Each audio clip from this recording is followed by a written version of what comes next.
Endilikda metan zapravkaga kirib, metan zapravka qilish katta muammo hisoblanadi. Agar sizda shu holat bo'lsa.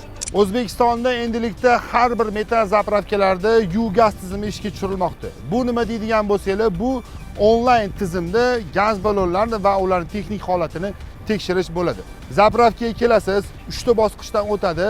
Har bir bosqichdan o'tib bo'lgandan keyin zapravka qilinadi. Mashina keldi, kolonkaga kirdi, kolonkaning tepasida kamera turgan bo'ladi va u kamerani zapravkani operator ko'rib o'tirgan bo'ladi. Birinchi holat bo'yicha gaz balloni texnik holati tekshiriladi. Hujjatlari joyidami, so'rovga o'tmaganmi? Ikkinchi holat bo'yicha bo'lsa, metanga kirgandan keyin propan gaz ballon bilan kirib qo'ymayapsizmi?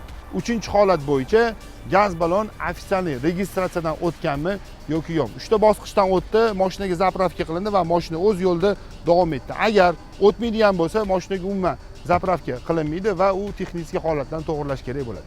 Bu videoni hozirdan gaz yuradigan tanishlarga jo'natib qo'yamiz. Hamma xat hujjatlarga e'tiborli bo'lib qo'yasizlar.